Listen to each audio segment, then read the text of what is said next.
Good morning, everybody. Thank you very much for being here. Hope that you got a worksheet. Hope that's helpful for you putting some stuff together today as we go through. Even if you didn't, more important than that, I'd say open a Bible to Genesis 6, please. Genesis chapter 6. So we're doing types and shadows. We're talking about how certain things in the Old Testament set a template or show us an outline of what's going to become real and what's going to be fully in the light, and we'll see the real version of it in the New Testament. And so today we're going to talk about Noah and the ark. And let me just do a little thought exercise to get us going here. When I say the story of Noah's ark, what are the adjectives that you think of to describe that story? What's that? Wet. Good. Great start, Barry. Thank you so much. Good. Love it. Love it. Okay, what else? What sort of story are we dealing with Noah's Ark? What adjectives can describe that story? What's that? Destruction. Yeah, destructive, yes. Okay, that's a good one. Okay. Trust. Trust. Yeah, okay, all right. There's a key component of trust in that story, big time. Long time trust, actually. Cleansing, okay, good. All right, good. Sad. Yeah. Yeah, if it's not, we probably haven't read it recently enough. No kidding. It's sad. Okay? All right? What else? It's not only sad, but it is that. And can't ignore that. Okay, what else? Hopeful. Good. Okay. Love that. All right, what else? Anybody got one more? Would anybody call it sweet?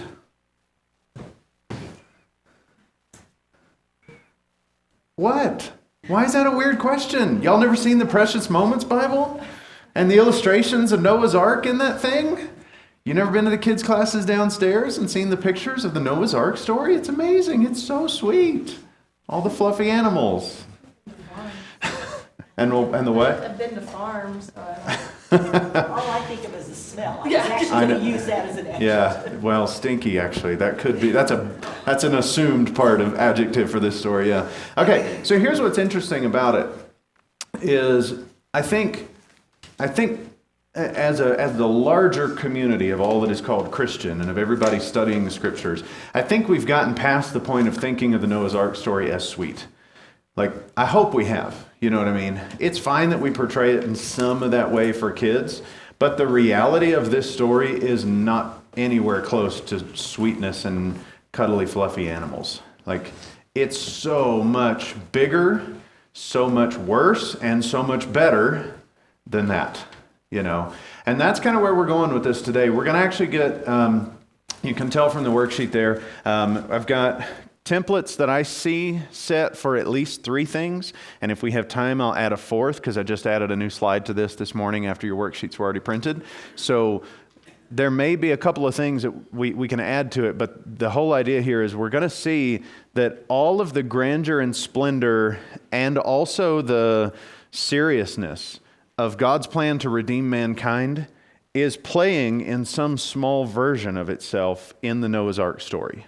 Okay, so we're going to talk a lot about salvation and sin this morning, but that's because that's what this narrative is about in so many different ways. Okay, so that's where we're going with it. Just give you a little signposting of what's coming up this morning. Mr. Derek, can I call on you to lead us in a prayer just to get us started? Thank you, sir.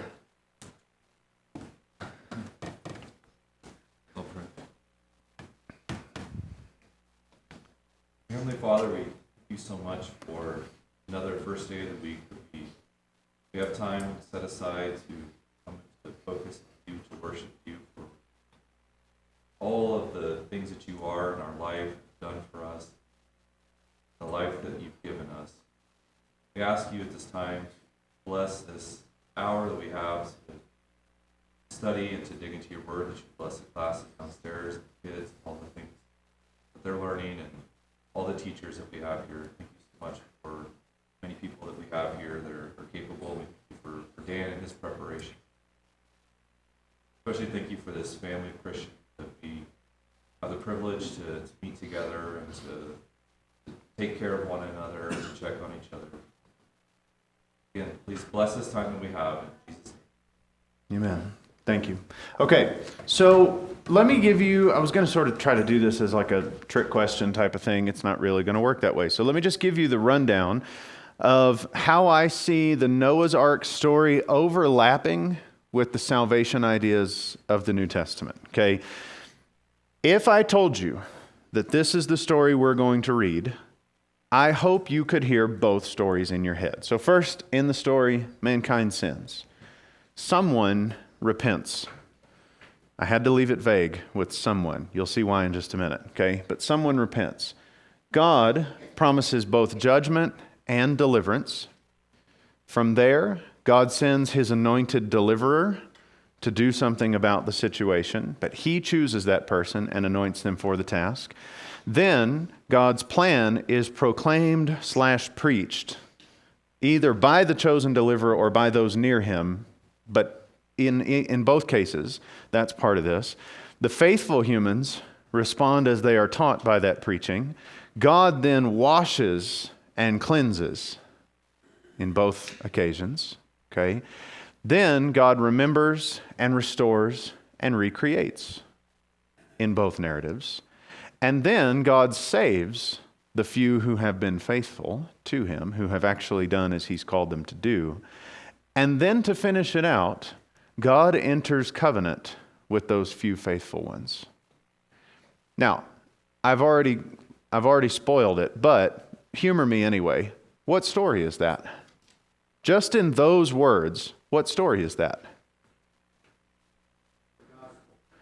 It's the gospel. Yes, exactly. Right? Y'all both said the same thing right there. The gospel, the New Testament. Y'all said the same thing. That's what that is. Now, what I'm going to do is with those words up there exactly as they are, I'm going to read the narrative of Noah and the ark and show you how every single point in that gospel message overlaps in this narrative. So if you want to read along, you can, or if you just want to listen and watch the sites pop up as the verses are cited up there, you can do that. I'm going to start in Genesis 6, verse 1, and I'm just going to read and let God's words be heard. When man began to multiply on the face of the land, and daughters were born to them, the sons of God saw that the daughters of man were attractive, and they took as their wives any they chose. And the Lord said, My spirit shall not abide in man forever, for he is flesh. His days shall be 120 years. The Nephilim were on the earth in those days, and also afterward, when the sons of God came in to the daughters of man, and they bore children to them. These were the mighty men who were of old, the men of renown. The Lord saw that the wickedness of man was great in the earth, and that every intention of the thoughts of his heart was only evil continually. And the Lord regretted that he had made man on the earth, and it grieved him to his heart. So the Lord said, I will blot out man whom I have created from the face of the land, man and animals and creeping things and birds of the heavens, for I am sorry that I have made them. But Noah found favor in the eyes of the Lord. These are the generations of Noah. Noah was a righteous man, blameless in his generation. Noah walked with God. And Noah had 3 sons, Shem, Ham, and Japheth. Now the earth was corrupt in God's sight, and the earth was filled with violence. And God saw the earth, and behold, it was corrupt, for all flesh had corrupted their way on the earth. And God said to Noah, I have determined to make an end of all flesh, for the earth is filled with violence through them. Behold, I will destroy them from the earth. Make yourself an ark of gopher wood. Make rooms in the ark and cover it inside and out with pitch. This is how you are to make it. The length of the ark, 300 cubits. Its breadth, 50 cubits, and its height, 30 cubits. Make a roof for the ark and finish it to a cubit above and set the door in its side. Make it with lower, second, and third decks. For behold, I will bring a flood of waters upon the earth to destroy all flesh in which is the breath of life under heaven. Everything that is on the earth shall die. But I will establish my covenant with you, and you shall come into the ark, you, your sons, your wife, and your sons' wives with you. And of every living thing of all flesh you shall bring 2 of every sort into the ark to keep them alive with you. They shall be male and female. of the birds according to their kinds, of the animals according to their kinds, and every creeping thing of the ground according to its kind, 2 of every sort shall come in for you to keep them alive. Also take with you every sort of food that is eaten and store it up. It shall serve as food for you and for them. Noah did this. He did all that God commanded him. Then the Lord said to Noah, "Go into the ark, you and all your household, for I have seen that you are righteous before me in this generation. Take with you 7 pairs of all clean animals, the male and his mate, and a pair of the animals that are not clean, the male and his mate, and 7 pairs of the birds of heaven also, male and female, to keep their offspring alive on the face of the earth. For in 7 days, I will send rain on the earth 40 days and 40 nights, and every living thing that I have made I will blot out from the face of the ground." And Noah did all that the Lord had commanded him. Noah was 600 years old when the floodwaters came upon the earth. And Noah and his sons and his wife and his sons' wives with him went into the ark to escape the waters of the flood. Of clean animals and of animals that are not clean, and of birds and of everything that creeps on the ground, 2 and 2, male and female, went into the ark with Noah as God had commanded Noah. And after 7 days, the waters of the flood came upon the earth.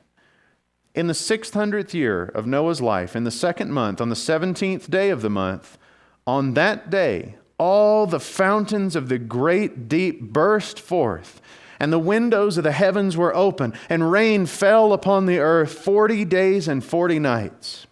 On the very same day, Noah and his sons, Shem, Ham, and Japheth, and Noah's wife and the 3 wives of his sons with him entered the ark, they and every beast according to its kind, and all the livestock according to their kinds, and every creeping thing that creeps on the earth according to its kind, and every bird according to its kind, every winged creature. They went into the ark with Noah, 2 and 2, of all flesh in which there was the breath of life. And those that entered, male and female of all flesh, went in as God had commanded him. And the Lord shut him in. The flood continued 40 days on the earth. The waters increased and bore up the ark, and it rose high above the earth. The waters prevailed and increased greatly on the earth, and the ark floated on the face of the waters. And the waters prevailed so mightily on the earth that all the high mountains under the whole heaven were covered. The waters prevailed above the mountains, covering them 15 cubits deep. And all flesh died that moved on the earth, birds, livestock, beasts, and all swarming creatures that swarm on the earth, and all mankind. Everything on the dry land in whose nostrils was the breath of life died. He blotted out every living thing that was on the face of the ground, man and animals and creeping things and birds of the heavens. They were blotted out from the earth. Only Noah was left, and those who were with him in the ark. And the waters prevailed on the earth 150 days. But God remembered Noah, and all the beasts and all the livestock that were with him in the ark. And God made a wind blow over the earth, and the waters subsided. The fountains of the deep and the windows of the heavens were closed. The rain from the heavens was restrained, and the waters receded from the earth continually. At the end of 150 days, the waters had abated, and in the 7th month, on the 17th day of the month, the ark came to rest on the mountains of Ararat. And the waters continued to abate until the 10th month. In the 10th month, on the 1st day of the month, the tops of the mountains were seen. At the end of 40 days, Noah opened the window of the ark that he had made and sent forth a raven. It went to and fro until the waters were dried up from the earth. Then he sent forth a dove from him to see if the waters had subsided from the face of the ground. But the dove found no place to set her foot, and she returned to him in the ark, for the waters were still on the face of the whole earth. So he put out his hand and took her and brought her into the ark with him. He waited another 7 days, and again he sent forth the dove out of the ark. And the dove came back to him that evening, and behold, in her mouth was a freshly plucked olive leaf. So Noah knew that the waters had subsided from the earth. Then he waited another 7 days and sent forth the dove, and she did not return to him anymore. in the 601st year, in the first month, the first day of the month, the waters were dried from off the earth. And Noah removed the covering of the ark and looked, and behold, the face of the ground was dry. In the second month, on the 27th day of the month, the earth had dried out. Then God said to Noah, "Go out from the ark, you and your wife and your sons' wives with you. Bring out with you every living thing that is with you of all flesh, birds and animals and every creeping thing that creeps on the earth, that they may swarm on the earth and be fruitful and multiply on the earth." So Noah went out, and his sons and his wife and his sons' wives with him, every beast, every creeping thing, and every bird, everything that moves on the earth, went out by families from the ark. And I'm going to stop there, but the next section is the last one, summarizes the covenant that God made with Noah in the reflection of all that had just taken place. May God bless the reading of his word. Now, here's what I find really interesting and worthwhile to note about that. You looked at those words right there, and you saw the gospel story. You saw the New Testament told. That story is in Genesis 6 through 9. It's the story of God and his people. And it is that generic because it works that way every single time. Over and over and over again, that's the narrative that's on repeat in the relationship between God and his people. So, that being said, let me just ask you, what are some of the templates that you see that are set by that story that play out as New Testament concepts that maybe I didn't articulate right there in that chart? What are some of the templates that you see playing out in actually, maybe not even as New Testament concepts. I'll give you the opportunity to say, what templates do you see playing out in the flood story that either came before it or after it? What echoes of other Bible stuff? Yeah, Barry. Oh, baptism. 1 Peter 3. Yeah, exactly. Yeah, Peter saw this as a template for baptism by inspiration of the Holy Spirit. He saw it that way. So that one's a big one. It's a really important one. What else? What's that? Anybody notice how many, like a slightly ridiculous number of times God repeated every beast, every creeping thing, every bird, everything that has the breath of life in it? Anybody notice how many times God is repeating those ideas? Where else have you heard those groupings of beings in the Bible? Say it louder. You had it. Where was it? In Revelation. Now that's interesting. We find it all the way at the back end of the Bible. Okay. Where else do we find it? It's in creation. It's all the way at the front end of the Bible. He created every living thing, every creeping thing, and livestock, and all those categories of stuff that keep getting repeated a crazy number of times as dying in this story. They're coming from the Genesis narrative, and they're echoing forward to the Revelation. Okay? Yeah, good. All right, let me show you what I think are the important big ideas here, because the reading took up a good amount of our time. So let's just fly through the measly observations I've made about this, okay? So here's a template, I think, in this narrative and in the early Genesis narratives in general for us to understand the nature of mankind. Okay. Now, we talked about this with Jared Saltz, and so this has become sort of standard vocabulary for us around here, which I'm glad for. But all the way back in Genesis 3, how was it that Adam and Eve sinned? Eve saw something and she took it. God didn't give it to her, she took it. That's an important difference right there. She saw and she took. Now, if you scoot forward in the narrative, you'll start seeing those two actions together often. So in chapter 4, we have the story about Lamech, okay? And Lamech takes the life of somebody who has wounded him. Like, an injury is caused, and he wants his vengeance. And actually, the story's kind of played out twice in just a couple of short verses there. But he says, I have seen and I have taken his life for what he did to me. Okay? That's one of the first, actually, Yeah, that's the second murder, I think, that's talked about in the scriptures, the first being Cain killing Abel, okay?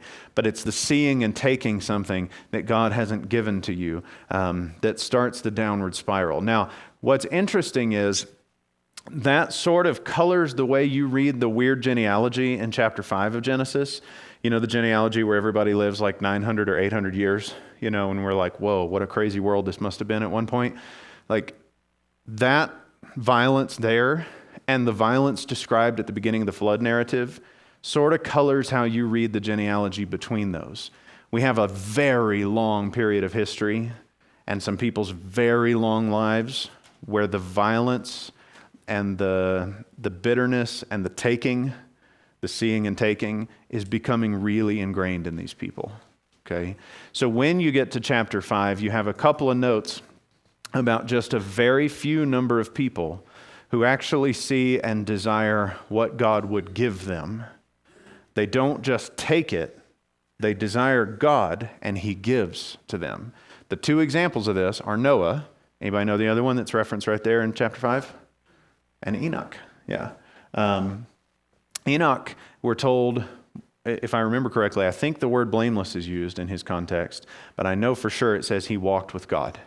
It's the same language used to talk about Noah being a good man, okay? So there are a very few in this narrative so far who actually see what God can give and just wait for Him to give it, and they walk with Him. But they are the minority because corrupt beings then also start to see and take. The beginning of chapter 6, I read it for a reason, even though it's a weird story about the Nephilim and the giants and the sons of God and the daughters of men, all that kind of stuff. What that is you have a picture of some of the spiritual beings, the sons of God, that they see the daughters of men and they take them. It's the same language. Eve saw the fruit and she took it and ate it and gave it to her husband. It's the same language. And it's just God's way of showing us there was something very wrong with this. Now, how do we describe that exactly? I'm not 100% sure. Put it in the Q&R box. We'll get to it soon enough, okay? But that's what's going on. It's echoing that same language because there's a problem here. And so it's no wonder at all then that when that corruption really takes root, it leads to a corruption that is all-encompassing. So when God looks at the earth, behold, the thoughts and intents of men's hearts are only evil continuously. First of all, I don't think I have an imagination big enough to understand what that means. Like what it was actually like to live on the earth when that was the case, okay? Secondly, back to Rusty's point earlier, what are the descriptives, what are the adjectives for this story of Noah and the ark? Sad. This is so sad. This is a world that if we have the heart like God's heart, that we mourn for what this was, you know? And we mourn for what God had to do to it because it's truly, truly tragic. Now, all of that, a template for mankind, all of that is pointing us to one thing, and that is a quote from Jeremiah. Jeremiah chapter 10 and verse 23. The way of man is what? Anybody remember? The way of man is not in himself. It is not in man who walks to direct his steps. Here's what's really interesting about that. I went and looked up that passage because it fits the thing we're learning here, okay? The Hebrew word for man, the way of man, mankind, is the word Adam. The way of Adam, from the very beginning, has not been in himself. And so the only two people that we're told were doing it right was not because they walked their own way. Who did they walk with? Enoch and Noah, who did they walk with? They walked with God. And so the template that we're being shown in the early chapters of Genesis is that it is not in man who walks to direct his steps. The only way that this is going to work out in any way at all is for us to walk with God. Now, that gets us to the big one for today, templates for understanding salvation from this. Okay, the first one of these that I want to show you is when we look at the flood narrative, we are seeing a template for salvation and for just the whole concept of being saved from something. The question is, what are we being saved from? In the flood narrative, how would you say it? I know there's some obvious answers, but there may be some less obvious ones here. What are they being saved from in the flood narrative? What's that? From death, okay? From just straight up drowning, okay? That's one. What else? Living in that evil world. Yeah, exactly. They're being plucked out of the evil world that surrounds them. Now, there's other Bible narratives about that, and I'm going to come back to one of them in a minute, but that is an important aspect of salvation, okay? What else? God's judgment. Yeah, okay. Now, I have questions about that. It's from God's judgment, and that's a really nice, conceptual word, and I do mean that. It is a nice conceptual word for this. What does God do when he sends judgment? How does he usually send judgment? What's that? Punishment. Okay, there's punishment. Now, there's either punishment that kills you or punishment that you live through and suffer through, but either way, there's punishment. That's one. What else does God do when he sends judgment? Destruction. All right, that's a good word. Thank you, Naomi. That's a good word for this. We're going to use that. Because here's a word that I want you to kind of lock into your mind. I want you to create a new shelf category in your Bible study for this concept. When we talk about destruction, first of all, think about that word. It is destructuring something. Okay, that's what the word destruction means. It is to destructure something. Who is the ultimate structuring influence in the universe? It's God. He put the whole thing together. So when you have him destructing something, he is decreating what he created. Okay, and here's how that plays out in the flood narrative. Again, I tried to emphasize a little bit of this as I was reading, but just think about this. Think about some of this language from the flood narrative. In the Genesis story, God contains the deep. Remember that? The waters and the Spirit is hovering over the face of the deep. And he says to the deep, you stay in your place, and the waters were gathered together and the dry land appeared. What happens in the flood narrative? The waters are released and the dry land disappears. He's reversing the creation narrative. In the creation narrative, the Spirit is hovering over the face of the waters. That's Genesis 1, verse 2. You remember that? The Spirit of God is hovering over the face of the waters. What's hovering over the face of the waters here? The ark. That's the language that's being used. The ark was lifted, and it was high above the surface of the earth on the waters. It was above, the only thing, in fact, that was above the waters. All of the mentions of the kinds and the types of animals in the animal kingdom, every single one of those is on repeat. But in Genesis, they were all being given life, and here, their life is all being taken away. Sorry, in the creation, I know we're still in Genesis. Creation, their life was being given. Here, it's being taken away. The particular phrase, there's a particular phrase that's interesting in both contexts. In Genesis 2 verse 1, God breathed into mankind, into his nostrils, the breath of life. What is God killing in the flood narrative? Everything in whose nostrils is the breath of life. He's reversing that. In Genesis chapters 1 and 2, how many times is something said to fill the earth? Right? Fill it completely. What is God doing now with all the creatures? He says, I will blot them out from the earth again and again and again. Let's see. In creation, God's power prevails over the waters. In the flood, God's power lets the waters prevail. We're reversing that. And then this is really interesting as well, just in case we weren't 100% sure that there's a Genesis or there's a creation connection in this narrative. How many times does Noah do something in batches of 7 days in the ark narrative? I mean, how many days does God create the world and everything in it? Right? So the connections here are strong, but ultimately they all come down to this one thing. What is the culmination of the creation act? What is it that God does as the finest act of all of his creative work in Genesis 1 and 2? What's that? He creates Adam, mankind. Okay? What is the most crushing blow of the flood narrative? It's the destruction of Adam. It's the destruction of human life. And again, we're back to the question about the adjectives. Is this a sweet story? No, it's really not. Now, there's sweetness in it in the way that God provides for and cares for and protects Noah and his family. But this is not a sweet story. This is the destruction of the entire population of God's created world. And so that's why this is interesting. And when we talk about salvation, we're talking about being saved from God's good creation being undone, right? And every time, maybe I'm exaggerating that, but nearly every time that you see God's judgment, and I'm back to Emily's word there, when you see God's judgment being administered through the Bible, if you look for it, you'll see it as a pattern of decreating what he created. Over and over again, you'll see language from the creation being reversed in those narratives.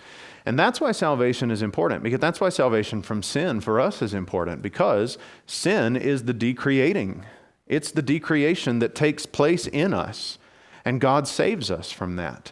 Now, salvation and destruction are given together here. That always happens in salvation narratives. You take the crossing of the Red Sea, the people walk through on dry ground, but what happens to the Egyptians that are pursuing them? Israel saw them dead on the seashore that day, right? That's the quote from toward the end of that narrative. And so that happens together there. Same thing, though, when you think about the way that Paul describes baptism in Romans chapter 6. He talks about how we have put to death the sin and the man of sin, and we have been raised to newness of life. God is giving salvation and destruction at the same time. He's killing the sin in us.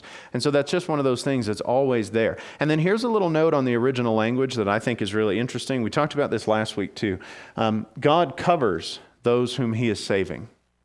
This is part of all the salvation narratives. This is a really regular part of the way he tells this story. In chapter 3, when mankind sinned, when Adam and Eve sinned, what did he cover them with? They covered themselves with the fig leaves. What did he cover them with? With skins, right? There was a sacrifice made to cover them, quite literally, okay? In this story, what's really interesting is the word for pitch used in Genesis chapter 6, verse 14, the word for pitch does not mean the same. It's not the same word that's translated pitch all the other times you might see that in Scripture. Like when Moses' mama makes the little basket and she covers it with pitch, that is the word for pitch. It's asphalt or tar, okay? She covers it with that to make it waterproof. That is the word for asphalt. Here, in Genesis chapter 6, the word that's used to talk about what Noah covered the ark with, in nearly every other case in the Old Testament, that word is translated atonement. Cover it with covering. That's the most literal translation right there. But it's the same word that God uses when he says, you use these sacrifices to atone for your sin. God covers the sins that would destroy us. And he does that here in the flood narrative as well. All right, one more thing on this. This is another big one, so we probably won't have time for anything else. But in the template for salvation, there is another message here about God giving time and setting a template that he gives time for us to be saved. Here's a question for you. It is on the screen. Look back at chapter 5. Look at all the descriptions of Enoch. Why would God anoint Noah as the deliverer instead of Enoch? If what he was looking for was somebody who was blameless and upright in his generation and who walked with God, he already had one. It was a couple of generations, long generations earlier in Enoch. Why not choose him? Maybe he wasn't ready to destroy all the evil. He was giving it time. That is the key. And we know this because it's happened in other places in biblical history. But what she said was, maybe God wasn't ready to destroy all the evil yet because he was giving them time. That is the answer. As far as I can tell, that would be the only reason. It's the same rationale for when he tells Abraham, you and your descendants are not going into the land of Canaan just yet. I'm going to make you wait about 400 years before you do that, because the sin of the Amorites who already live there is not yet complete. And God gives them more time to change the trajectory of who they are before he sends in Israel to be their destroyers. The same rationale is at work here in the flood narrative. God was giving more time for repentance before he moved to destroy. Now, this also, I mentioned this, you mentioned this earlier, Miss Linda, actually. Enoch is an interesting character. Why not use Enoch? Well, okay, God is giving more time to everybody else. I can see that now in the grand scheme. Here's the other question, though. Why pluck Enoch out of the life that he was living and not make him live out his full 900 plus years and wait till he dies? What was God doing for Enoch? For a man who was blameless and upright in his generation and walked with God. What was he doing for him? You said this already. I know, He but was giving him relief. yes, that's it. It is an act of mercy to Enoch that he was removed from the generation that was growing increasingly toward all the thoughts and intents of mankind's hearts were evil continually. He plucked this good man out of that terrible societal situation as a mercy to a good man who hated to watch what was going on around him. Do we have any other stories about God doing such a similar thing in the narratives of the Bible? Taking a righteous man whose soul was continually tortured by the evil around him and plucking him out of the situation. What is it? Elijah, yes. Okay, Elijah, yep. He's given the chance to go home without seeing death. Okay, just like Enoch. Now that's one. There's another one who eventually did taste death, but we're told that God showed him the same mercy in his lifetime of plucking him out of the evil situation around him. You were nodding. Did you know what it was, Emily? Abraham had a nephew. His name was Lot. He lived in a city called Sodom. And 2 Peter tells us that his soul was tortured daily by the evil things that he saw taking place around him. So when God sent destruction and decreation on that particular city and its twin, the next city down, what did he do with Lot? He mercifully, scarily, but mercifully plucked him out and let him escape. And things went horribly wrong after that, but that's on Lot, not on God. The mercy of God was seen in that part of the story. And that's what I think happens with Enoch here. He is given an incredible mercy from God that he would be able to not taste death and not continue where he was. All right, I'm skipping one. Let me ask you this. In the grand scheme of biblical narrative, is it fair to say that Noah would be a Messiah figure? Before you answer, let me give you some things to think about. We're back to the same stuff I've been saying about him. Noah found favor in the eyes of Yahweh. Noah was righteous and blameless and walked with God. Noah, let me get my cheat sheet up here. Noah, we're told twice, did all that God commanded him. And Noah was the only channel that God used, the only human leader, human key figure that God used to bring about salvation for any level of humanity.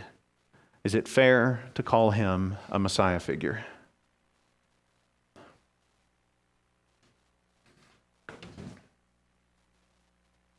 Say it. Yeah. Yeah, it totally is. Now, here's the thing. Does that make him the Messiah? No. And unfortunately, we have to end here, okay? But this is the challenge of this story. Noah is a template of Messiah, like so many others are. But the problem is that right on the heels of all the good that he did in being faithful to God, and right on the heels of all the mercy of God shown to him and through him, we have the narrative about Noah planting the vineyard, drinking of its fruit, getting drunk, and then the whole weirdness about one of his sons coming in and whatever happens there and them covering him up, you know. And I just think it's interesting. I'm only going to point out this one little connection here because I don't understand all the details of that little narrative and how Noah messes up and exactly what goes on with his sons and all that. I don't understand all that. But what are two of the key elements of that narrative? fruit that he shouldn't have had, and his own nakedness. Oh, wait a minute. I've heard a narrative before about some fruit that we shouldn't have had and us realizing our shameful nakedness. I've heard that story before. What's going on here? Well, unfortunately, we're back into the pre-flood rhythm. We're right back to where we need another Messiah. And that's why this narrative, like so many of the others, points us towards some of the good things about Christ, but it whets our appetite to know the fullness of Messiah.